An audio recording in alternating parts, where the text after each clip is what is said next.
مہمان کو ایسا بننا چاہیے کہ ہم کسی کے مہمان بنے نا تو وہ ہم سے خوش ہو جائے، ہم جائیں تو وہ ریلیکس ہو کے یار مزہ آ گیا. اور اس کی خوبصورت یوں سمجھے کہ and of the day result یہ ہوتا ہے کہ جس مہمان کو دوبارہ گھر میں بلایا گیا نا اور جس کو کہتے ہیں تھوڑی سی ریکویسٹ کر کے بلایا گیا، سمجھ لو آپ نے پہلی بار کچھ اچھا ہی کر کے آئے ہیں آپ. ورنہ بعض اوقات ایک بار کے بعد نا اس بندے کا نمبر ہی بلاک کر دے، مطلب نمبر ایک لسٹ میں سے تو کاٹ دیتے کہ یار اس کو کدھر بلا لیا. اب جاتے ہی ٹونٹ کرنا ہے، طنز کرنا ہے. کچھ لوگ ایسا لگتا ہے انسپیکٹر بن کے جاتے ہیں، مہمان بن کے نہیں جاتے.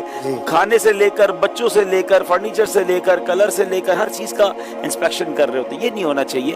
آپ جائیں تو ان کے گھر میں آپ کی وجہ سے خوشی داخل ہو جائے. آپ جائیں تو آپ مسکرا کر جائیں، جہاں وہ بٹھائے وہاں بیٹھ جائیں، جو کھلائے پسند ہے یا نہیں ہے. نہیں کھانا تو تھوڑا سا ہلکا پھلکا چکھ لے، لیکن اس کو احساس نہ ہونے دے کہ یار آپ کی پسند کا کھانا نہیں ہے. اور پھر دعائیں دے کر آئیں، ہو سکے تو کسی کے گھر خالی ہاتھ نہ جائیں، کوئی تحفہ لے کر جائیں. تحفہ آپ آ جائیں گے، تحفہ باقی رہ جائے گا. اچھا پھر ماشاءاللہ نگران شورا نے بھی ایک بار تربیت فرمائی تھی کہ ہم میں سے خاص طور پہ میرا ٹریول زیادہ ہوتا ہے تو ہم کسی کے گھر رہتے ہیں. اگر کسی کے گھر پہ آپ نے ایک دن گزارا ہے، ایک رات گزاری، 2 رات گزاری، تو اب آپ کے جانے کے بعد جس روم سے آپ نکلے نا اس روم میں گھر والے آئیں گے. اب ان پر آپ کا تاثر کیا ہے؟ وہ باتھ روم میں گئے تو سب بکھرا ہوا ہے، اور ذرا بیڈ روم میں سب کچھ بکھرا ہوا اور ذرا بے ترتیبی، تو لگے گا بندہ آیا تھا، طوفان آیا تھا. تو آپ جب کسی کے کمرے سے باہر جا رہے ہیں تو کمرے کو ایسا چھوڑ کے جائیں کہ کوئی پہلے تو داخل ہو تو اس کو خوشبو ملے کہ ماشاءاللہ یہ تو کوئی مہکتے لوگ آئے تھے. ترتیب سے چیزیں رکھی ہوئی ہوں جتنا، کیونکہ آپ کا گھر نہیں ہے کہ آپ کے گھر والے آ کے ٹھیک کر دیں گے. اصولاً تو اپنے گھر میں بھی کرنا چاہیے، لیکن ایٹ لیسٹ کسی کے گھر گئے تو آپ یہ سوچیں کہ آپ کا تاثر آپ کے بعد کیا ہوگا. تو وہ تاثر بھی آپ نے اچھا کر کے جانا ہے، صاف ستھرا کر کے جائیں، واش روم وغیرہ کو ترتیب کر کے جائیں تاکہ آپ کے بعد والوں کو تاثر ہو کہ کوئی واقعی انسان آیا تھا. تو یہ ہمارا انداز ہونا چاہیے. لیکن یہ تو چلیں آپ کے بعد جو آپ کو اس گھر والے آئیں گے، ہوٹل میں کبھی رہتے ہیں تو یہاں بھی اس کا خیال کرنا چاہیے.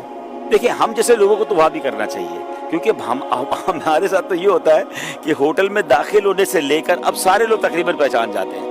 ریسپشن سے لے کر وہ جب نارملی ویٹر ہوتے ہیں یا جو سامان اٹھانے والے ہوتے ہیں، تو ہمارے لیے تو اب خیر مشکل ہو گیا ہوٹل میں ٹھہرنا. ایک بار میں کہیں ٹھہر گیا تھا تو ہر تھوڑی دیر بعد دروازہ ہی کھٹکھٹایا جاتا رہتا. جناب وہ فلاں بھی دعا کرانا چاہتا ہے تو فلاں بھی تصویر کھنچوانا چاہتا ہے. تو میں نے کہا یار یہ تو پھر لگتا ہے ہوٹل ہی چھوڑ کے نکلنا پڑے گا. تو وہ الگ بات ہے، لیکن جب اتنے آپ سے محبت کرنے والے آ گئے تو اس کے بعد آپ کے کمرے کا حل کیا ہونا چاہیے؟ اچھے انسان کا انداز یہی ہونا چاہیے کہ وہ ہوٹل میں ہو، چاہے مہمان ہو، چاہے اکیلا اس کا کمرہ ہو. کہتے ہیں نا کسی کا سفر میں بیگ کھولو تو اس کی ترتیب کا اندازہ ہو جاتا ہے کہ وہ ترتیب والا آدمی ہے، یہ سب کچھ بکھرا ہوا ہے.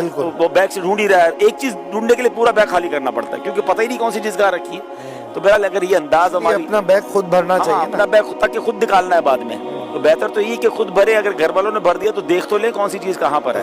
تو یہ بالکل مہمان، یعنی میں اگر ون لائنر دوں، کسی کے یہاں مہمان بنے تو آپ کے جانے کے بعد وہ لوگ خوش ہوں، وہ ریلیکس ہوں، وہ ٹینشن میں نہ آ جائیں. یعنی آپ مہمان بھی بنے اور اس کو تکلیف بھی دے کر آئے تو آپ کیسے مہمان.